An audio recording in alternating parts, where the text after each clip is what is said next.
There's a road runs through this town, tells a story. It's got me exactly where I'm supposed to be. And if you're thinking of me, well, don't be worried, 'cause I'm as happy as you are, surely soon to see. And I say, come over, come over, come on over, you'll say. Yeah, I say, come over, come over, come on over, you'll say. Yeah, I say, come over, just come on over, you'll see what we have here. Soon as you get moving, yeah, the sooner I can prove it, yeah. We got fields growing wild along the river. There's lots of critters, they blaze a trail through my backyard. And there's trees growing tall which surround me. All this wildlife waiting for you and I to come on board. And I say, come over, just come on over, you'll say. Good evening, ladies and gentlemen, and welcome to Portland on the Move, the show that interacts the Town Tech Educational Partnership with the Portland Town Hall and Portland High School. And this is actually the first show of the decade, if you would. Our show airs on the first Tuesday of every month, live here at the Comcast studio in lovely downtown Cromwell, and we've got an exciting show to kick off this decade. Ladies and gentlemen, we have the star of Chasing Classic Cars, longtime Portland resident, Mr. Wayne Carini. Hi, Wayne. Good to be here. Hey, thank you so much for coming on. You're welcome. You're welcome. It's awesome.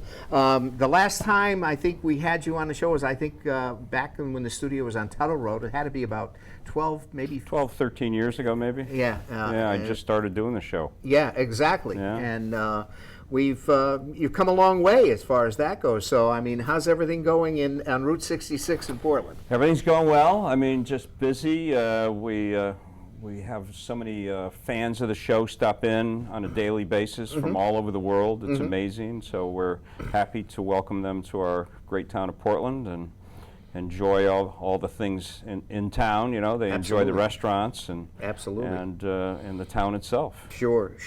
Going back, how many? This is what I think you just re-signed your contract now for the next segment. Yeah, so we got 2 years right now on the contract. This will be our 15th year. Okay. Of doing Chasing Classic Cars. We have done over 210 episodes. We're in 42 countries around the world, so my voice is dubbed in about every language that there is. And it's kind of strange to hear that and be able to communicate with the people that do the voices. I've actually met several of people, a person from Japan that does my voice and a person from Germany. So yeah, it's kind of interesting to see what's happened. And it all started in our small town of Portland, and now we're known worldwide. Wow. Tell us a little bit about how the show got started. I know it was basically, is it the Discovery Channel or? Yeah, so it all started because of a car in East Main Street in Portland. Hazel Robinson owned a Hudson Italia, and it was actually her brother's car, Ray. Yep. My father and Ray were friends from working in Pratt & Whitney together. My dad also restored cars during the day and then worked second shift. And Ray bought this Hudson Italia, brought it to my father's shop to fix a tiny little scratch underneath the front bumper. And as a 16-year-old kid, I fell in love with it. And I bugged Ray for years to sell it to me, and he wouldn't do that. And finally, when he passed away, Hazel acquired it. You know, he gave it to Hazel, and I kept after Hazel to sell it to me. And one day, she finally buckled, and she sold it to me, and I thought I'd hit the lottery. Wow. There was a story written about that pursuit of that car, pursuing it since I was 16 and buying it when I was 52. Mm-hmm. And it appeared in the New York Times, and the Sunday Times. It was a full-page article. Mm-hmm.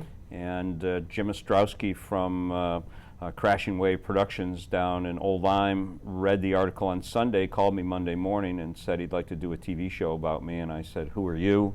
Or are you just a local news broadcast or something?" He said, "No, I do work for Discovery Channel, and I'm looking for automotive content." Mm-hmm. And he came up to my office. We talked for about a half an hour in my office. He got the camera out of the car, and that was 15 years ago, and over 200 episodes. I asked him how much it paid. He said, "Absolutely nothing, but you never know what can happen." And he says, "I don't even know if we have a show, but I'll make a sizzle reel, and I'll present it to the Discovery Network, and we'll see what happens." Wow. And here we are. And here you are. Wow. Yeah. Unbelievable. So just an amazing thing that, I always describe luck as being opportunity meets preparation. Sure. And so if you're prepared and somebody offers you an opportunity and you sort of say, okay, the door opens a little bit for you, and you take that opportunity because you think you might be prepared to do whatever they ask. Nice. That's luck. Well, and I'm a very lucky person. Well, you're a very talented person. Yeah, well, I think the knowledge base that you bring, and again, a lot of that was instilled by your dad growing up in the business. I was fortunate. My father always told me at a young age, shut up and listen. Yes. Yeah. And don't be the guy that thinks he knows everything. Sure. Learn, listen, and sometimes then you can hone that as you grow. Psychology was one of my courses I took in college, and I questioned myself, why am I taking this course?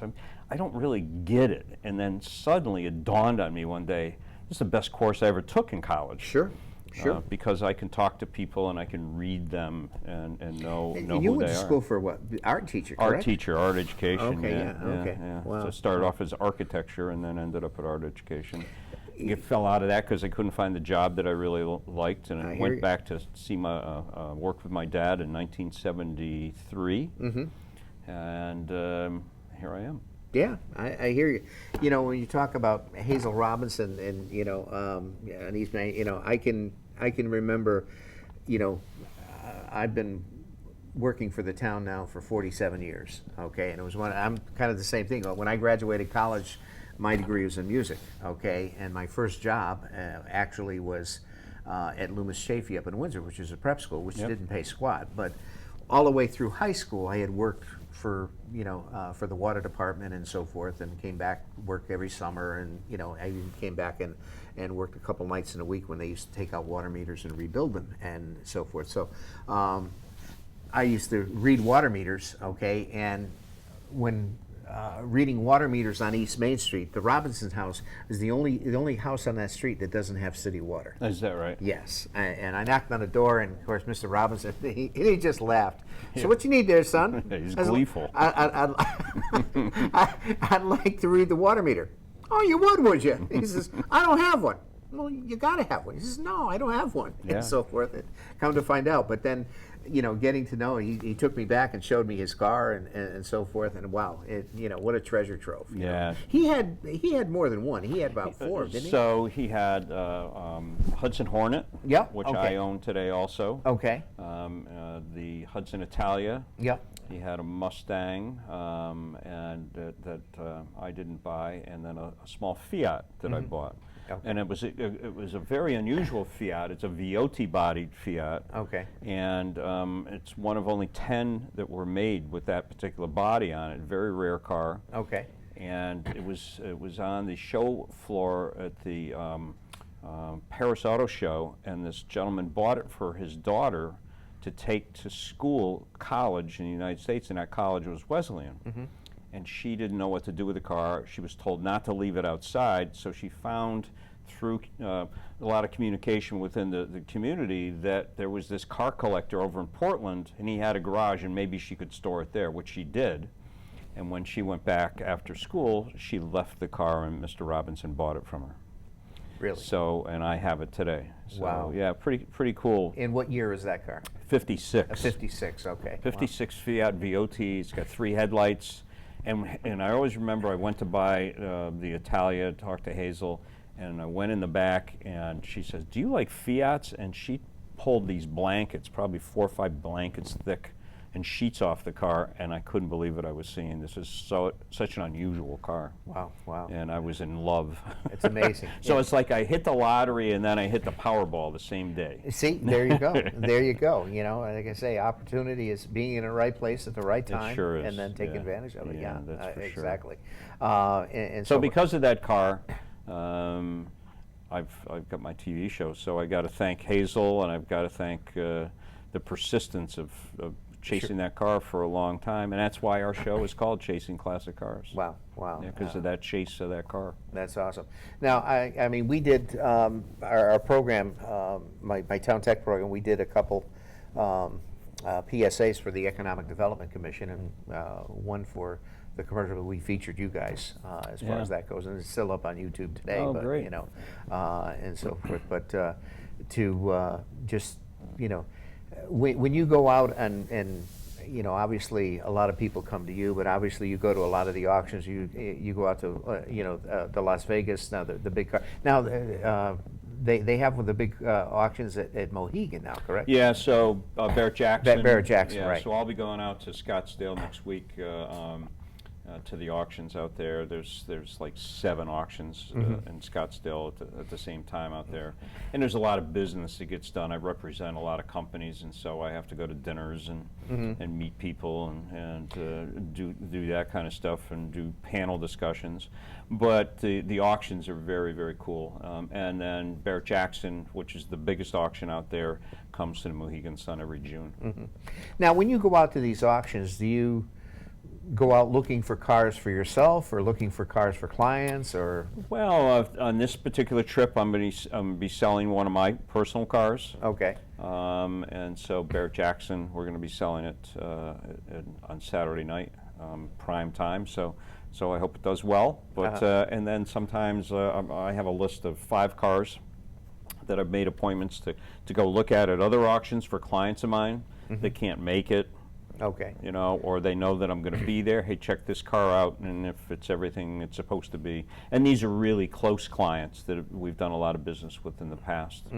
Because if somebody calls me, I had a guy call me today, and he says, "Hey, you're going to Barrett Jackson. I want you to check out lot number, 10675. It's this type of car, and if it looks good, just buy it for me." Oh, really? Well, do we have any of your money, sir? Because I don't want to buy it for me, I want to buy it for you. So what we have to do is set up a fund in a client's fund account so that he could wire the money to me, so I know that I'm not buying the car, and all of a sudden he says, "You know what, I changed my mind, I really don't want that car." Because once that hammer falls, I own the car. Yes, yes. It's, So we no need going that back. assurance. Yeah, exactly. And it's happened before once, and that's all it took is one Oh, time. you got burned. Yeah, exactly, exactly. I know many years, when you were on the show previously, 13 years ago or whatever, you still do a lot of work with David Letterman. Did you still have a relationship with David? We do some work with Dave. Dave sort of cooled his jets as far as his cars. Doesn't use them very much anymore. He still has a great collection located in Danbury, Connecticut. But he spends a lot of time at his home in Montana. Okay. And just loves being out west and his family. And he switched gears a little bit.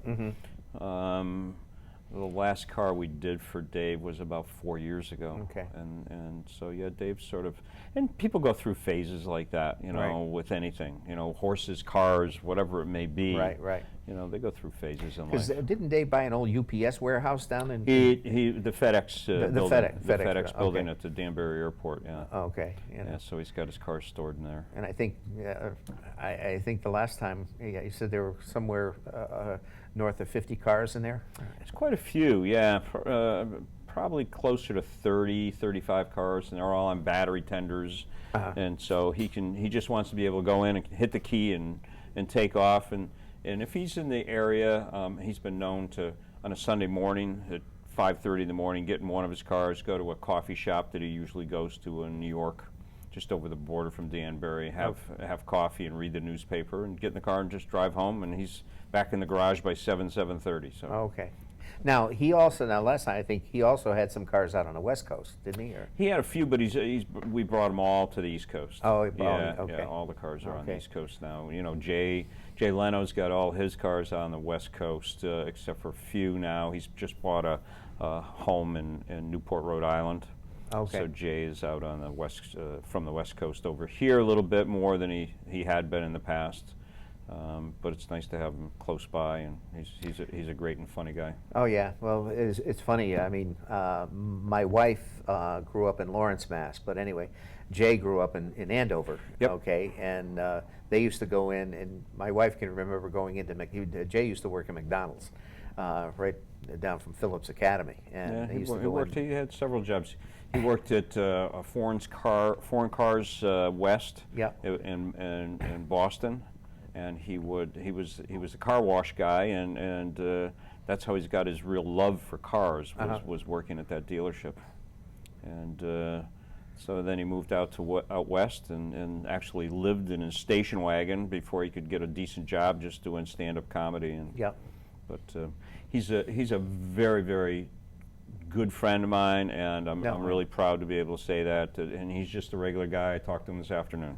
Really? You know, he called me up about a car that one of his friends wants to buy, and it's a Ferrari, and he says, "What do you know about this model Ferraris? Do you think that's a good buy for this guy?" Yeah. So yeah. So Well, I know. he's a good guy. What was it? I think 2 years ago you did a fundraiser at the Bushnell. In fact. Yeah, and we auctioned off tours of our garages. Yeah, so I auction. I have a small car collection, and I auction tours off of that for charity events, specifically autism. Correct, yeah. Families Connecticut is my chosen charity here in Connecticut. And then Jay lets me auction off tours of his garage.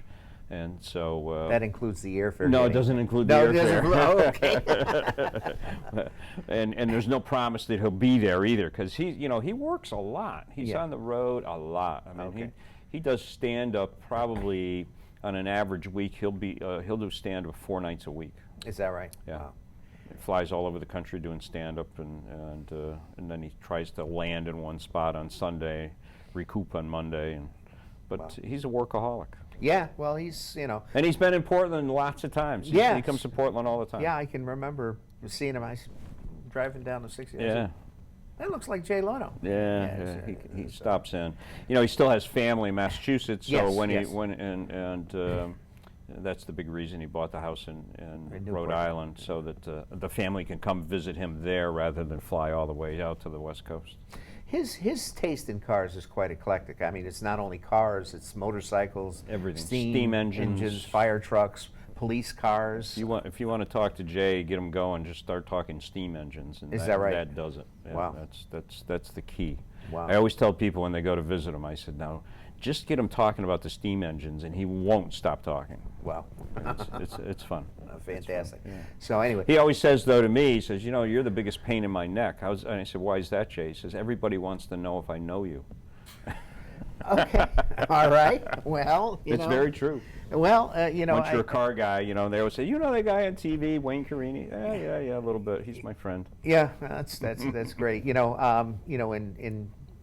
It's been a month or so between your schedule and our schedule, getting the studio here and so forth. We tried to get you on the early part towards the end of the year, and that just didn't work out. So we're glad that we can make it happen. It's the first show of the decade. That's great. And so forth. But in talking with you this morning, just your production company did get us a couple of clips. So great. If you don't mind, can we? Yeah, sure. We can We'd love play to it. see 'em. So I know, Kev. Let's. I took one where I think it was a garage find. There's been a lot of those. People always say, "Do you remember that time?" And I go, "Not really." I mean, it just okay, so goes way back. Kevin, let's see if we can call up that Lamborghini in the garage find there. That'd be great. And now, what year was that one, Wayne? That was a 70, and that's we're just talking about Jay. So this story is that I get a phone call one day, and this guy says, I know where there's this Lamborghini Miura in the Chicago area. It's been in this garage all these years, and I think the guy wants to sell it. So it was the letter carrier, it was the mailman who had become friends with this gentleman, Jay. So he arranged for us to come and look at it. And then I said to Jay, I said, after the scene that you saw there, I said, so would you like to sell the car, Jay? He says, oh, it's not for sale. I said, okay, well, I understood it was. No, it's not for sale. He says, you know, if it was for sale, only one person in this world could afford to buy it. And I said, who's that? And he says, well, Jay Leno. And I said, really? So you think Jay Leno wants your car? He says, yeah. So I said, would you mind if I called him and asked him if he wants your car? Well, no, you know him? I said, yeah. So I called Jay, and Jay answers the phone, and I said, Jay, I'm looking at this Lamborghini Miura. He says, I already have 2 of those. What do I want with another one for? I said, would you please tell this gentleman? So I put that Jay on the phone with Jay Leno, and he says, sir, you got a Lamborghini. Why don't you just sell it to Wayne? I really don't want your car. And he gives me the phone back, and he says, that really wasn't Jay Leno. So I go, oh, really? So the story gets even better. So now I said, have you ever seen my television show, Chasing Classic Cars? And he says, no. And I said, well, it's on cable. I don't have cable. I said, well, do you have a television? He says, no, I don't have TV. I said, well, he says, but I'd like to see your show. How do I do that? So I said, well, wonder if I sent you a television and a DVD player, and I'll play the shows for you. So I bought him a television. The letter carrier went and set it up for him. He calls me about a week later. He says, boy, that's very entertaining. How can I see more? I said, well, get cable. Well, I can't afford cable. Do you know I bought him cable for 3 years? Every month my wife would go, what am I paying this cable bill for in Chicago? I said, don't worry, it's going to pay off. It didn't pay off. Jay passed away. The letter carrier found somebody to front him the money, and he bought the car from underneath me. Oh my gosh! So I never ended up with that car, but it was a gallant effort. Oh wow! That's well, right. Hey, like I say, you put the effort into it. That's right. As That's far right. as that goes. That's Wow. right. Now that car, I mean, what is a car like that worth? It's about $1.2 million, $1.3 million, all restored. Restored. Yeah. Okay. Now, in the condition that was in, was that? Well, you got to figure it's going to cost a lot of money to do it, but it's about a $500,000 car. Oh. What they did is they did what I was going to do, because I talked with the letter carrier quite a bit. As I said, you know, I just clean this up and I'd show it the way that it is. So they got it running, and unfortunately, I was at a show in California about 3 years ago, and there it was. No kidding. All polished up and cleaned, but not restored. Not so, restored. yeah, Okay. yeah. Now, when people are in the market for that caliber of car, do they expect it to be restored, or Some people want to drive it and, Okay. and are not really interested in a perfect restoration. Some Okay. people, so it varied. So about 2 to 3 years ago, unrestored cars were the in thing. Okay. So if you found a barn find like that Lamborghini, you Yeah. could get more money for it than actually a restored car, Okay. because it was the thing. At the original. Yeah, the original was the thing. Yeah. And then that sort of changed, and it became jewelry again. We call a full restoration, it's like jewelry. Okay. It's perfection. Right. And that became the cool thing. And now markets sort of calmed down, and so now the driver quality seems to be the car that's sort of wanted more. It costs less money, but yet it's very enjoyable to be able to just drive it and not worry about getting a nick. Now, when you restore a car, and I know, and I can just make the analogy with, guitars, on vintage guitars. I own, quite a few vintage guitars, and, if you, put aftermarket parts on it, it decreases the value. Is that very similar? Oh, to, absolutely. As far as that goes? You try to keep every piece of the car. We even, we try to keep every piece of the original metal. So some people would look at a body and say, well, that's shot, just build a new body. Yeah. But that takes away from the authenticity of the car and the Okay. originality of the car, so you try to save as much as possible Okay. To the car. Instead of replacing parts, you have them re-chromed. Okay. Where you could buy something that's already made and it has a poor quality chrome, but it's a brand new piece, but it's not original to It's the not car. original. Okay. Yeah. So, you know, when I stopped down to see you this week, you know, just to confirm things, you know, you were over in the shop, I guess. I think Roger was working on a Buick or something that won the custom. Ray, yeah. Ray, so I'm sorry, Yeah, Ray. we're doing a 53 Buick Skylark for SEMA. Okay. SEMA's in January, so in November, so we've got to really push to get that project done. But yet it's not a solid time, time constraint. So we try to set goals for ourselves when we're doing restorations, or otherwise they sort of drag out. So we say, this car's got to be ready for this show. This has got to be ready for this show. So we just started a car today that won't be shown until 2022. It's going to be a 2-year project. Once you restore the car, probably a 1.5 year restoration, and then sorting the car out, driving it, test driving it, making sure everything is perfect.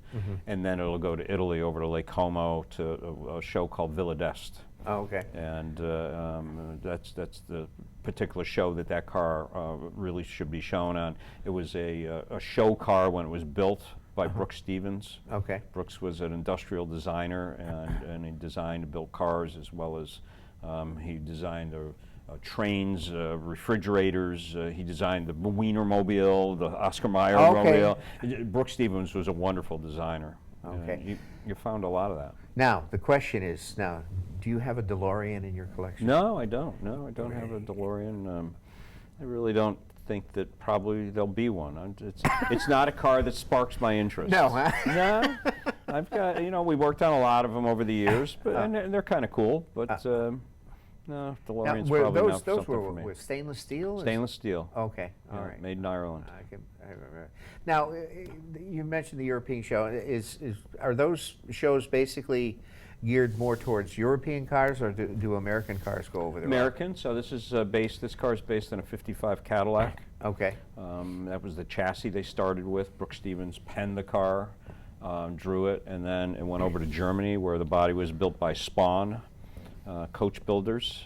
Then it went all around the world. It was at the Paris Auto Show, the Frankfurt Auto Show, the New York Auto Show.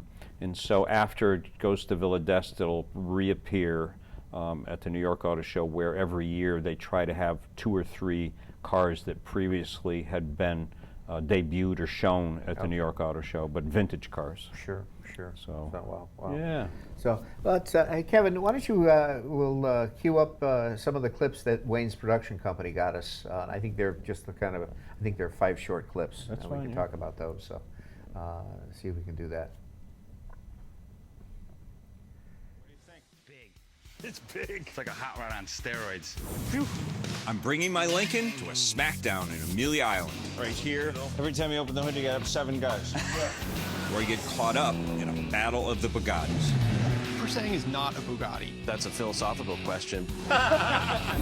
And go head-to-head with a rival We'll see how the loser Lincoln does against the winner Packard. whose mouth is even bigger than his car. Ready to rock and roll. Kick Wayne's ass. Hey, Ralph.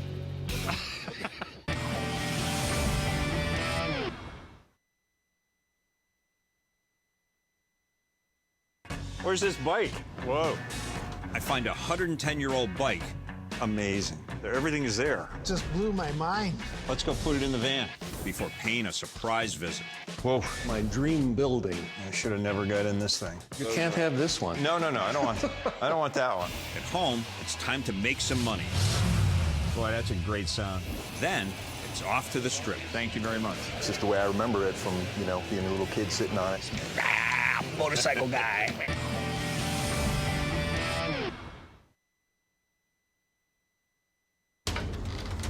Wow. Look at this. If you're lucky enough to find one of these, Just when you think they've all been found. you've got to move fast. Absolutely. At auction, has Evan met his match? Recharge the spark. Let's get some more fuel in anyway. And when a client is ready to buy his dream car, I've always wanted a 3.8 62. it's restoration time. How's it looking, Mike? There's just one thing after another.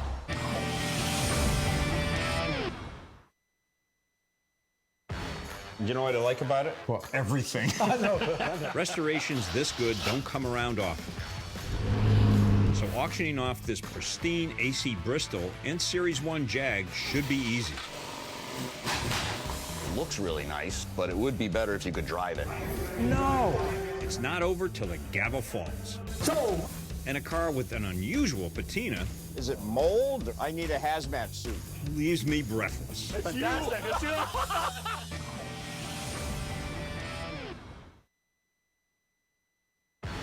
You know what I like about it? Where's this thing? Are you ready? Three restorations this good don't come around often. Get me on the move.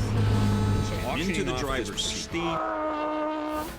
to discover Guinness's highest mileage car. Whoa! So that's what an engine looks like with 3.2 million miles on it. Solve the mystery of the missing gears This just goes like this. Correct. and blast off with a one-off Crosley flying saucer. Damn. Wow. And you thought that we were just working really hard every day. There's lots of fun times. I'll tell you, we do enjoy ourselves on the road. You know, it's tough being away from our families and filming all around the country and all around the world, but it does have its good points. That's for sure. You know? Yeah. Lots of fun. You know, Meeting great people and having fun with finding all sorts of great cars and having the opportunities that I've had given to me. It's an amazing thing. yeah, no, I absolutely, and to the point where, you know, in doing the promotional for the economic development, we shot some cars, and I know you won't tell me how many cars you do actually own, but you own a few. A couple. As far as that goes, but you know, obviously the building that you do a lot of the restoring and the repair is the old L.H. Jackson building. Yeah. So any artifacts from L.H. Jackson? Actually, the attic is full of Volvo parts, a lot of Studebaker parts still up there. Really? I just had a gentleman that's restoring 240 series Volvos flying from Washington State, and he's coming back this summer, and we're going to empty the attic out, and he's going to buy everything. You know, rather than have those parts sitting in that attic doing no one any good, I'd rather see them going to people that really need them to Sure. you know, restore their cars. So yeah, we're going to get rid of most Now, of the Lawrence, parts. I think he was the first Volvo dealer in the state, if I He remember. was. He was the oldest Volvo dealer in the state. Okay. So L.H. Jackson started down where about Burger King is today. Yeah, yeah. And they were selling Model Ts. Okay. Model T Fords. They moved over where approximately Millardo's or the car wash or Portland Automotive was. Yeah. And then they finally moved down the street. So they sold Model T Fords, they sold Studebakers, and then ended up with Studebaker and Volvo in the location down where I am now. And speaking of East Main Street, Lawrence lived on East Main Street. That's very true. Yeah, You know, as far as that goes. Yeah. Unfortunately, we lost Mr. Jackson a couple of years ago, but he was a real a great facet to the Portland legend because Oh my God. He was Mr. Volvo. Oh, you know? absolutely. And if he didn't like you, he wouldn't sell you a car, and if he didn't like you, he wouldn't service your car. Yep, exactly. You know, I mean, That was his rules. I either like you or get lost. Yeah, exactly. Exactly. You know, and I know, you know, another, you know, an avid car collector that has since passed, obviously, and I think you bought a couple of his cars was Jarv Barton. Jarvis was a great man, and so much fun to have him close by at the boatyard. It would be a joke a day. He would drive in the driveway, roll the window down, and tell me the joke, and then we were good for the day, and he'd go. Yeah. Later in life, he'd tell me the same joke 3 or 4 days in a row, but that was okay. That's okay. And Jarv fulfilled his promise. He said to me one day, he says, you know, when I get ready to die, I'm going to die at the boatyard. Even if I don't feel good in the middle of the night, I'm going to get up, I'll get dressed, I'll drive myself to the boatyard because that's where I'm going to go. Yeah. He went out for lunch one day to bring his office staff some lunch. He walked up the steps. Once he hit the last step going in the door, he fell backwards, and it was over. It was over. Yeah. I remember he used to go in and telling his joke, but he used his morning ritual was going into Dolores across the street go from to you Dolores guys. and have breakfast. Have his breakfast. And 9 times out of 10, he'd go there for lunch too. So you know. Yeah. But he was a great person and a great car collector, and we miss him dearly. Yeah, he was basically a lot of the older Classic cars. The classic cars. Yeah, so I ended up with his Packard. Okay. His 32 Packard. Yeah. Which I bought. He gave it to one of his former employees, and then I bought it from her, and I restored it, and it now resides in Farmington, Connecticut. Oh, really? In a collection in Farmington, Connecticut. Wow. Yeah, Wow. that I put together for a gentleman. So yeah, he had his garage down there, the Yankee Follies. It's, yeah. It's still there. Still there. Some of the cars are still in Portland with a gentleman that bought several of the cars in Portland. So yeah, it's kind of neat to see that stuff stuck around. The history of that goes around and so forth. So now we've got another clip, I think, and this one I think was shot in your showroom, a Gullwing Mercedes. So let's see if we can cue that one up and over there. It's a 1957 300 SL Gullwing Mercedes, one of the most fantastic cars ever built. It's a cornerstone to most big collections. And this is one of the last Gullwings produced. 1957 was the last year. This is number 33 out of 76 cars that were built that year. And therefore, because of that, it makes it pretty important.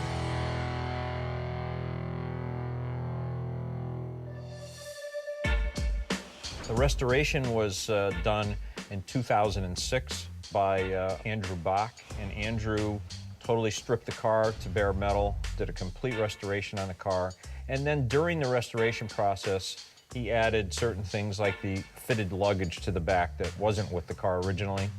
And then he sourced out a full set of Rudge wheels, and these are factory Rudge wheels.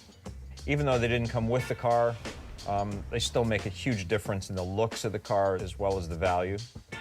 And then the really unusual thing about this car is it comes with a travel kit, tool kit. And that was consisted of spare parts, such as a clutch, valves, valve springs, all sorts of seals, so that if you broke down somewhere where there wasn't any parts available for one of these cars, you'd have enough parts to actually fix the car right on the side of the road. The tool kit is supposedly worth $30,000 to $40,000 alone. So that raises the price of this car drastically.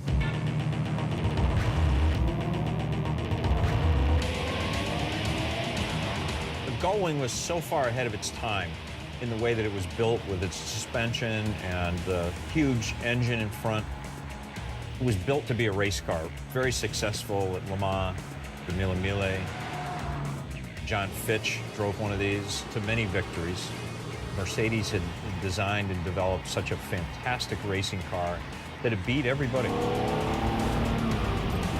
So it's a great race car that they developed for racing purposes and then brought it to the public to use on the street. So it's fast, it's nimble.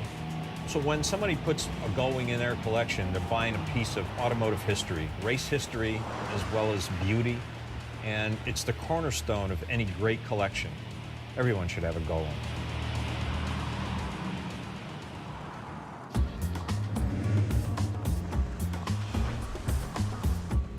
I love coming to Scottsdale every year.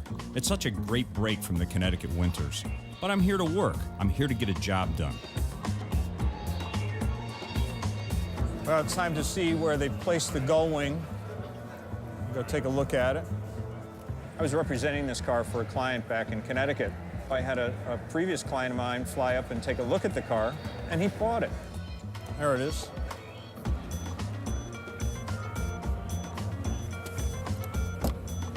He'd owned it for about 3 weeks when I got a phone call one day from him, and he said, listen, I'm going to take the car to auction, and I'd like you to represent it for me.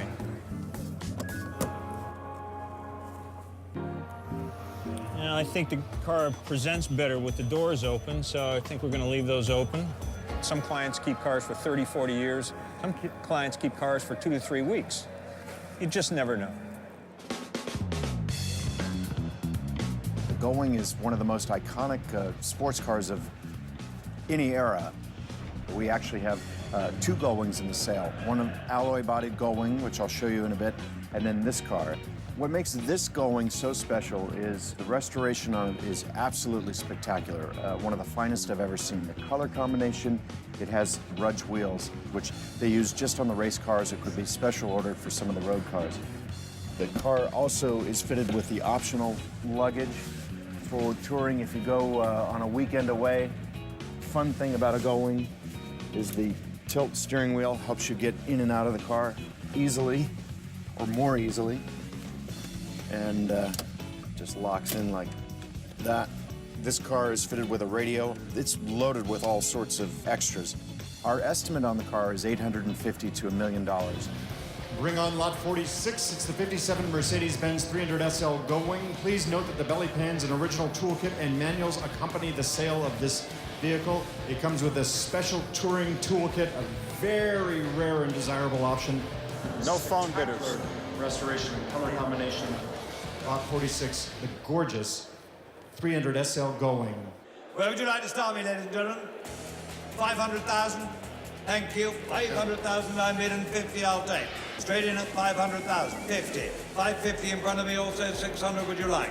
At 550. 600 now, 600,000 bid. 600, 620. 620. 640. 640. 660. 660 now. At 640. 660 in the middle. 660. 680. You're out at 660 now. Right in the middle at 660. And 680 may we say. There didn't seem to be very much action in the room, not too many players. There was bidding from 3 people on the car. It slowly moved up. 720 the bids against you, sir. I'll take 730. 730. 740 now. Now 740, sir. I don't mind taking another 10 from you, sir. I've got now 740 on the left, thank you. At 740 in the front row, 740. 750. 750. At 750,000, the bid is against you. 760, 760, 770 now, sir. 770, 780 now, sir. 780 if you'd like to bid me. At 770,000, 780, 790 now, sir. The bid's at 790. 800 now?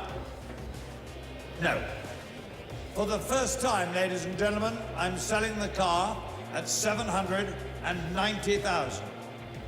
For the second time, at $790,000. For the third and the last time, at $790,000. It's all finished at 790,000. All done. Sold your car, sir. Thank you so much. Auto 315 at $790,000. Sold to you. Thank you very much. It was hammer sold at 790, but before the auction began, I met with David Gooding, and we came to a compromise that as long as I was able to get my reserve price, he could sell the car for a lesser amount at the hammer. He hammered it, sold at 790. I'm still receiving my reserve price that I had signed a document with. Everyone's happy. It was a compromise. Wow. Okay. Well, that's everything's a compromise in life. Yeah, there you go. Yeah, it's a little above but my that pay grade. stressful auction. You know, we go to the auctions. It's very stressful sometimes to especially when you're representing a car for somebody. Sometimes it's easier to lose your own money than somebody else's.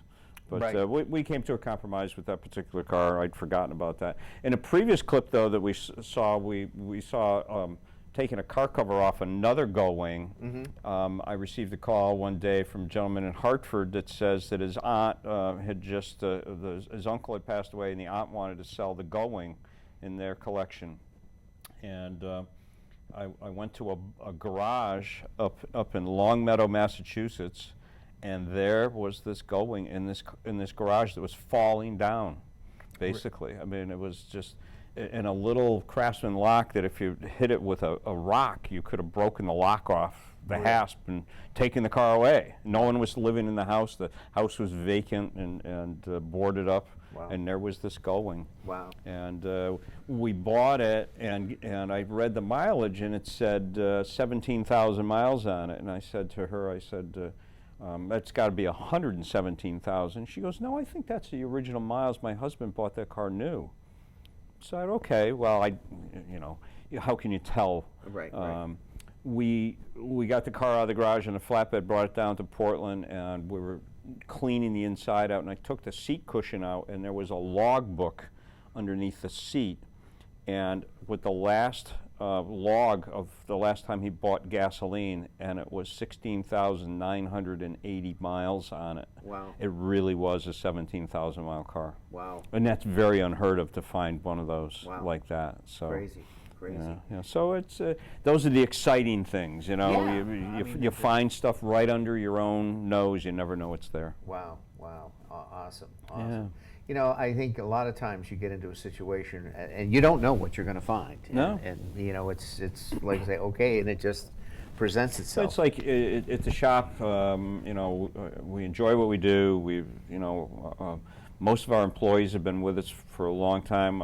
Steve's been with me for 43 years. Mm-hmm. You know, and he's the longest employee being with us, and then it goes right down. But most guys are 20, 25 years. Right. They've been with me. How long has Mike been with you now? Mike's been with me, oh gosh, it's got to be a good 15 or 12 to 15 years, somewhere in there. I can remember he started out working for John and Bob's. Yeah, so Mike Roberts, who grew up on Isinglass. Yep. He came to me. His sister played soccer with my daughter. Okay. And he came up to me when he was 13 years old and said, "Mr. Carini, I need a job. Can I come to work for you?" And I said, "Well, you come to work. You see me when you're 15." And he came to work sweeping the floor. Yeah. And washing cars. He went to college, and he got his business degree. Uh-huh. And he went into hotel management. Didn't like it, and came in one day and said, "I'd like my job back. I'd like to work here again." And just so happens that my salesman was leaving to open his own business, and so it worked out perfectly. So Mike's been doing a wonderful job for me. Okay, now that's Mike okay, because I remember the Roberts. In fact, their daughters took with your daughter from my wife at the dance school. That's right. Now I was meeting Mike, who's your mechanic. Oh, Mike, our mechanic. Yeah. Mike worked at John Bob's, yes, and he yes. worked at Hometown. Right. And Mike's wonderful, very smart person. Yes, okay. A super nice guy. Yeah. And Hometown had said to him, you know, we only. It's in the summer and we're a little slow at the moment, right. so I only need you half a day every day. And he came down one day and said, "You need any help? Yeah. I'd like to do something, but I can only work half days." Yeah. And then he came to work for us full time, and it's been wonderful. And we have still a great relationship with Hometown. They do Johnny. they do all our front end alignments and stuff, and so everything's worked out really well. Yeah, now John and Megan are good people. At, Hometown, so forth. all good businesses in town. You know, hey, we try. You know, it's good. That's what makes Portland Portland. You know, it's you've got a close knit community, you've got a lot of small businesses that and it's. You know, you've got that synergy, you know, between the businesses, it makes it. It's all good. We support everybody we possibly can, grocery shop and you know, buy pizza here and all the things. You know, it's great. Farrell's treats our customers when they come in from out of town. Yeah. They always go in and mention us, and they get treated very well. So anyway, so we got, in fact, our Town Tech program basically is the class that I teach at the high school with Kevin and Stu Nolte. We just produced our promotional video. We just had an open house last night at the high school for the 8th graders coming up and so forth. So we just debuted that. Our students did the promo video for that. Kevin, why don't you roll that before we end our show tonight? It's about a 6-minute video, and we had talked earlier. In our workspace up there, we now have a professional podcast studio. So maybe we can talk afterwards. Sure. Maybe we can, do a couple of podcasts. I think that'd be awesome. So let's play the video, Kev. 3, 2, 1. You've been listening to Off the Record. Tune in next time for something completely different.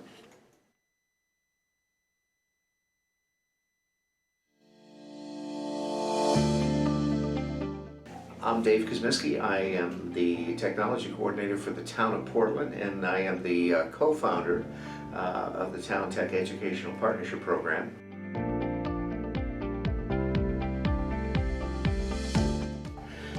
The program has evolved tremendously, and basically it's a program that gives real-life projects to high school students, and it's again a partnership with the Town Hall and the Portland High School.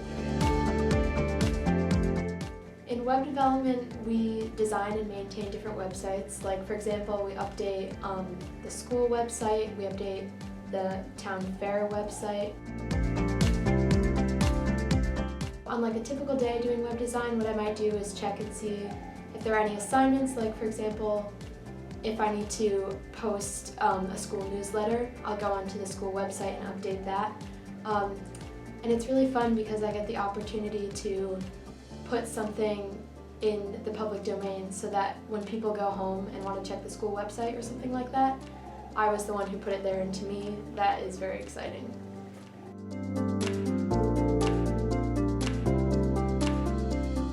It's really just an experiment to see what we like and how our creativity could really just come out of this.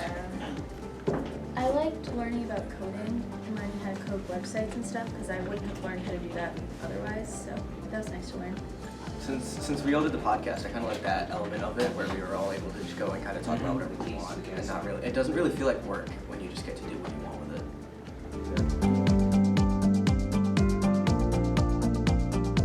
So the good thing about podcasting is you don't feel like you're working because it's essentially just talking about whatever you want. It's just you and a group of 4 other people sitting here, essentially just doing nothing except for talking. You get to learn about really just the website of it and things about like recording the audio and editing it, and I just think it's fun and you don't really have to do much. Today we're talking about dreams. What are they? Why do we have them? Let's talk about it. So with photography, Mr. Nolte will have us do just a bunch of stuff. Like he'll tell. The first assignment we had was to get pictures of water. He really encouraged us to just kind of do whatever we wanted, to choose a topic and just take pictures of whatever we wanted. He taught us a lot about just composition and like structure, how to take the pictures, what not to do with them, what to do. It's fun because, you know, you get to learn all these tricks that you weren't really aware of before, and I like taking pictures just because a lot of stuff in the world catches my eye. So getting to learn all these tricks to better capture the things that I like was really interesting.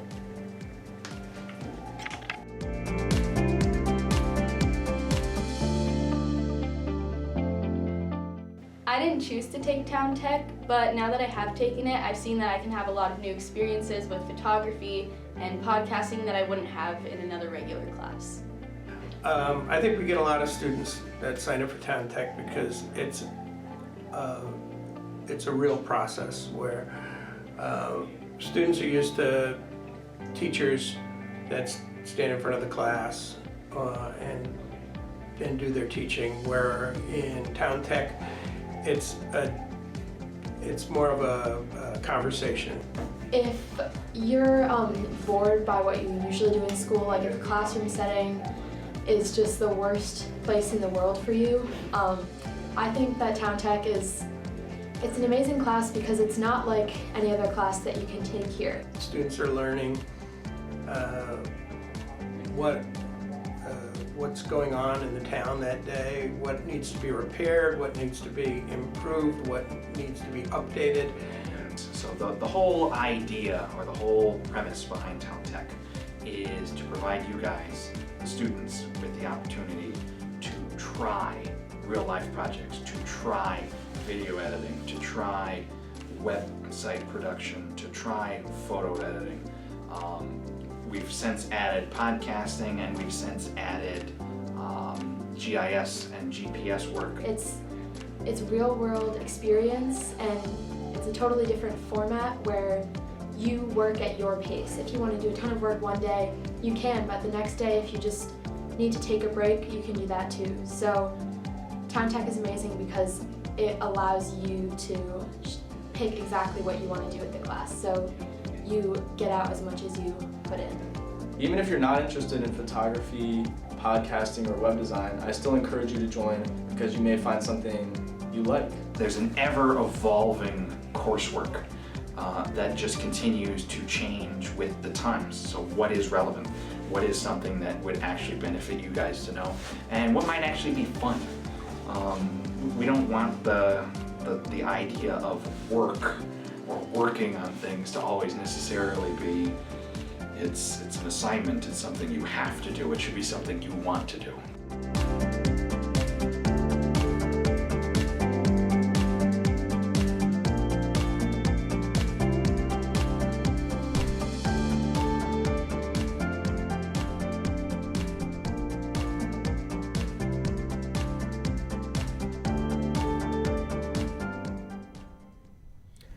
So there's our little promo. Looks like a good program. It's a great program. Yeah. And, hands-on, you know, young people, they love to instantaneous gratification. Well, absolutely. Is what our society is built on today, I'll tell you, and have the kids learning and actually seeing what they're doing very quickly. I think that's a great thing. Exactly, and it's not, you know, just regurgitating stuff out of a textbook. Right, So anyway, right. Anyway, Wayne Carini, thank you so much. Great to meet Ladies with and you. gentlemen, the star of Chasing Classic Cars, Mr. Wayne Carini, and thank you for taking time out of your busy schedule, Wayne, to come on and be on the show. And you're the first show of the decade, and That's great. I Thank certainly you. do appreciate that. So, Thanks. Again, ladies and gentlemen, the Town Tech program is a partnership between the Portland High School and the Town Hall.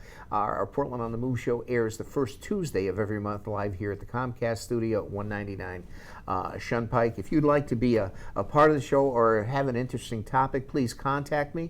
Would love to have you on. As you can see, we have very interesting guests and so forth. So be a part of it. And again, this is a great program for our students to be involved in producing a live TV show with all the technology that goes with it. So on behalf of all of us here at Town Tech and Mr. Wayne Carini, I want to wish everybody a Happy New Year, happy and prosperous year, and we will see you next month. Okay. Thank you so much for watching.